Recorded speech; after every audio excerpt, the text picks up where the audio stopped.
Hello friends, आज मैं explain करने वाला हूँ एक बहुत ही कमाल की स्टोरी जिसका नाम है द बेबी सिटर्स। तो दोस्तों, स्टोरी में हमें दिखाया गया है कि मेलिसा नाम की लड़की बेबी सिटर से किस तरह से कॉल गर्ल बनकर अपना बिजनेस को बड़ा करती है और उसके अंडर में कितने लोग काम करने लगते हैं और वह कितना ज्यादा पैसा कमाती है। सब कुछ स्टोरी में देखिए।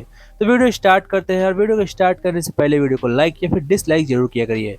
दोस्तों, कहानी के पहले सीन में हमें दिखाया जाता है मेलिसा को, जो 17 साल की एक खूबसूरत लड़की है और वह स्कूल में पढ़ती है और वहाँ पर स्टूडेंट है।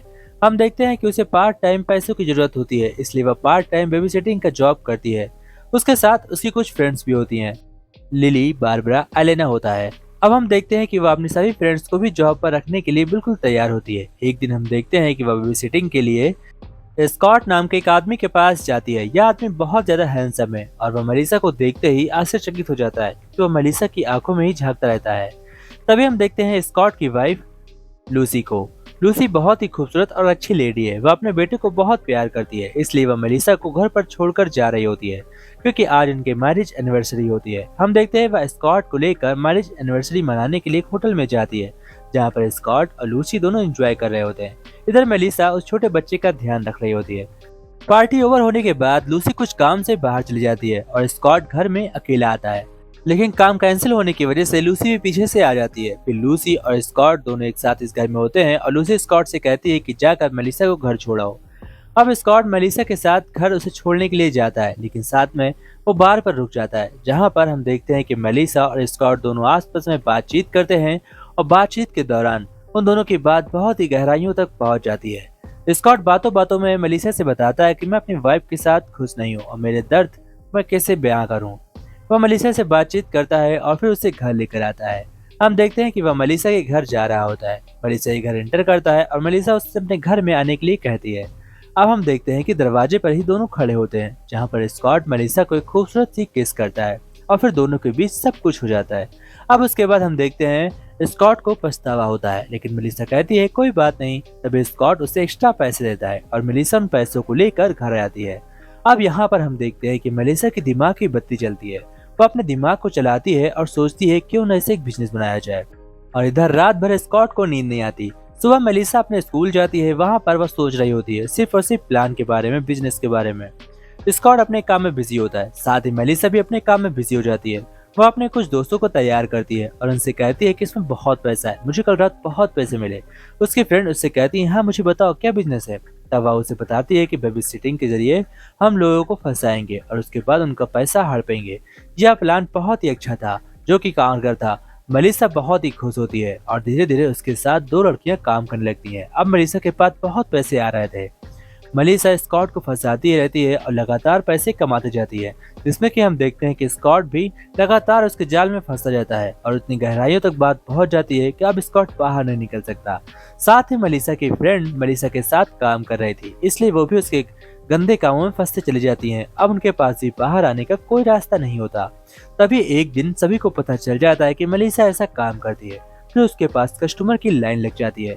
वह रोज नए कस्टमर को बुलाती और लड़ाई लड़कियों को भेज देती। मलीसा सारा काम फोन पर करती, साथ ही वह स्कॉट को डील करती और स्कॉट से भी पैसे ऐडती। धीमे धीमे मलीसा के पास बहुत सारे पैसे हो जाते हैं और वह अब एक स्टूडेंट से एक कॉल गर्ल बन गई थी, जिसकी वजह से उसकी बहुत ही बदनामी होने लगी थी। बट उसे कोई फर्क नहीं पड़ता। जो भी लोग जानते थे वह उन्हें किसी न किसी तरीके से जाल में फंसाकर अपने तरफ कर लेती, जिसकी वजह से कोई भी उसकी पोल खोल नहीं पाता। एक दिन जब अपने घर में होती है तभी उसके डैड वहां पर आ जाते हैं और स्कॉट वहीं बेड के नीचे छिपा होता है और वह चाहती है कि उसके डैड उसे देख लें, बट वह देख नहीं पाते, वह लौट जाते हैं।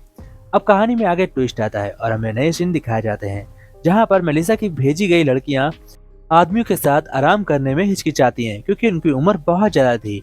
वह आदमी उनके साथ जबरदस्ती करने लगते हैं, जिसकी वजह से वो लड़कियां घबरा कर मेलिसा को कॉल करती हैं और कहती हैं कि हम काम नहीं कर पाएंगे।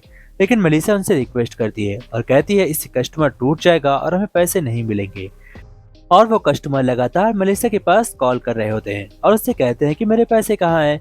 तब मेलिसा कहती है कि तुम्हारे पैसे तुम्हें मिल जाएंगे या तो तुम्हें लड़कियां मिल जाएंगी। अब वो कस्टमर्स काफी खुश थे क्योंकि उन्हें यंग लड़कियां मिल रही थी और उनकी उम्र बहुत ज्यादा थी और साथ ही मेलिसा के पास पेमेंट भी कम देनी पड़ रही थी। अब धीमे धीमे ऐसा कारोबार बहुत ही ज्यादा बड़ा हो गया था। लोग बहुत ज्यादा आ रहे थे और उनके पास नए नए कस्टमर आते जा रहे थे। मलेशिया उन सभी को फंसा लेती है और अटेंड करती है और उनके वाइफ को ब्लैकमेल करने का उसे बहुत ज्यादा टॉर्चर भी करती है, जिसकी वजह से उसे बहुत ज्यादा पैसे मिलते हैं।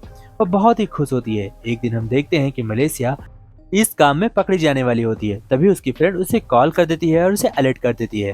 वो फौरन अलर्ट होने की वजह से हम देखते हैं कि वह पकड़ने जाने से बच जाती है और अपने सभी डॉक्यूमेंट्स और जो भी इसके सबूत होते हैं उन सभी को नष्ट कर देती है ताकि पुलिस आए ना। और रात में उसके साथ कुछ फ्रेंड्स भी होते हैं जो कि पूरे हॉस्टल से तबाही मचा देते हैं और पूरे कमरे को तबाह नशा कर देते हैं। अब कहानी में आगे हमें दिखाया जाता है स्कॉट की वाइफ लूसी को। जब लूसी को स्कॉट के ऊपर शक होता है तो वह उसके ऊपर भी पूछताछ करती है, लेकिन स्कॉट उसे कुछ बहाना बना देता है। इधर दूसरी तरफ वो अपने बच्चे की कसम खाता है और घर से बाहर निकलता है। लेकिन इधर हम देखते हैं कि मलेशिया की भेजी गई लड़कियां जिन कस्टमर के पास होती हैं वह कस्टमर बहुत ही खतरनाक थे और बहुत ही दरिंदे थे। वो लड़कियों का बहुत ही बुरा हाल करते हैं और वह मलेशिया के पास जाकर रोने लगती हैं। मलेशिया आराम से सो रही होती है और स्कॉट उसके पास बैठा होता है।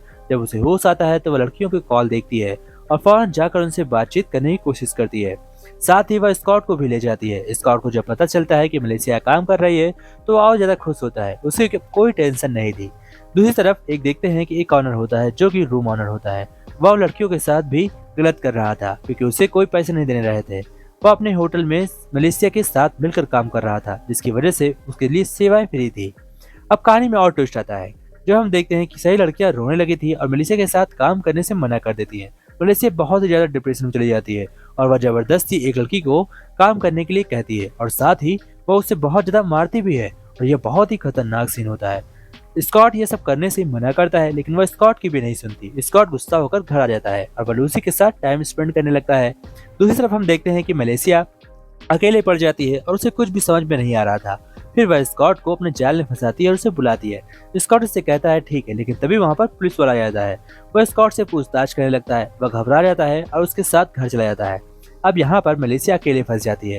वो बाहर आती है तो देखती है कि एक लड़की जो कि बहुत ही बुरी हालत में है उसे एक कस्टमर पीट रहा है। यह बहुत ही खतरनाक सीन होता है जहाँ पर हम देखते हैं कि वह मरने ही वाली होती है, लेकिन मलेशिया दौड़कर उसे बचा लेती है। वो बहुत जोर जोर से रो रही होती है और मलेशिया से कहती है आज से मैं तुम्हारे साथ काम नहीं करूंगी, और इसी के साथ वह काम करना बंद कर देती है। लास्ट में मलेशिया स्कॉट के पास जाती है बट वह उसकी तरफ देखता भी नहीं और फिर मलेशिया समझ जाती है कि उसका काम बंद हो गया है। स्कॉट उससे दूर हो जाता है और इसी के साथ वह अपना काम बंद कर देती है। तो दोस्तों कैसी लगी स्टोरी कमेंट में जरूर बताइएगा। जय हिंद friends, take care friends, bye bye friends.